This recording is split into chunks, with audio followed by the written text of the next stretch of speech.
৯০ দশকের ছেলেমেয়েদের লাচ্চা সেমাই খাওয়াই শুরু হয়েছে এই বনফুল লাচ্চা সেমাই দিয়ে। আর এখন নামি দামি অনেক ব্র্যান্ডের লাচ্চা সেমাই, যেখানে অনেকদিন ধরে বনফুল লাচ্চা সেমাইটা পড়েছিল। ভেবছিলাম যে কি বানানো যায়, যেহেতু আমের সিজনও চলে যাচ্ছে মোটামুটি।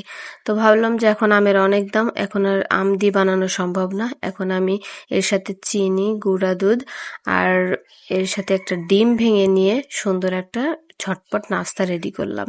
কিন্তু এটা খেতে একদমই বিস্কুটের মতো মুচমুচে সুন্দর মতো। আমি ডিমটা দিয়ে খুবই সুন্দর মতো মেখে নিলাম। এখানে একটা ডিমে হয়নি, যেহেতু ১ প্যাকেট লাচ্চা সেমাই, এখানে আরো একটা ডিম লেগেছে। দুটো দিয়ে সাথে একটু ঘি দিয়ে খুব সুন্দর মতো মেখে নিয়েছি। হাতে একদম মাখা হয়ে গেছে। তো ভাবলাম হাত দিয়ে ফার্স্টে শেপ দেওয়া শুরু করলাম, কিন্তু হাতের শেপটা ভালো হচ্ছিল না। পরে কোনো বয়ামের ছোট্ট মুখা নিয়ে সুন্দর মতো তাতে একটু ঘি ব্রাশ করে নিলাম। ঘি ব্রাশ করে নিয়ে তাতে বিস্কুটের মতো শেপ দিলাম পাতলা করে। তাতে দেখলাম খুব সুন্দর মতো এটা উঠে আসছে। আর যেহেতু লাচ্চা সেমাইটার মধ্যেও ঘি দিয়ে ভাজা আছে, তো এটাতে খুব বেশি একটা তেল টেল কোনো কিছু লাগে না, আর সুন্দর মুচমুচে খাওয়াও যায়। আমার মেয়ে দেখে বলতেছিল, তুমি এগুলো লাচ্চা সেমাই দিয়ে এগুলো কি দিচ্ছ, এর মধ্যে ডিম দিচ্ছ, এগুলো কি খাওয়া যাবে? তা আমি বললাম তুমি দেখো খাওয়া যায় কিনা। তারপরে আমি সবগুলো বানিয়ে নিয়ে একসাথে চলে গেলাম চুলায়। তেলটা একদমই হালকা গরম করে দিয়েছি, খুব বেশি গরম করে দিলে এগুলো লাল হয়ে পুড়ে যাবে, দেখা যাবে ভেতরে হবে না, পুড়ে যাবে।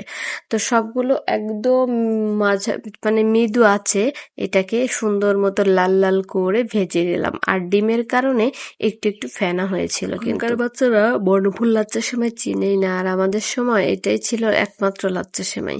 এরপরে কত কত নামি দামি ব্র্যান্ড এসেছে, আর এখন এই লাচ্চা সেমাই দেখেন খাওয়া হয় না, এবার অন্য কিছু বানিয়ে রাখতে হয়। আর এই যে লাল লাল করে সুন্দর করে ভেজে নিচ্ছি, ভাজাটা দেখলেই মানে খাওয়ার জন্য জিভে জল চলে আসছে। আর আমারটা চিনি একটু কম হয়েছিল, চিনি আর একটু দিলে বেশি ভালো লাগতো। যাই হোক, ভাজাটা কিন্তু ভিতরে একদম সুন্দর মতো হয়েছে। আর একটু ভাজলেই কিন্তু ভিতরটা পুড়ে যাবে, উপরটাও পুড়ে যাবে, ভিতরটা পুড়ে যাবে। আর চায়ের সাথে টানা হলে কিন্তু চলে না। আর বিকেলটায় ঝটপট চায়ের সাথে কিন্তু এটা খুব বেশি চাঁদ উঠেছে। তারপরে আবার দেখলাম যে আমার বিস্কুট পিঠাটাও হয়ে গেছে। তো সবাই কিন্তু বানিয়ে খাবেন। আর ভিডিওটা কিন্তু একটু বড় হয়েছে, সবাই একটু লাইক কমেন্ট শেয়ার করে পাশেই থাকবেন। আর বানাই খাবেন, যে কেমন হয়েছে বলবেন কিন্তু। আল্লাহ হাফেজ।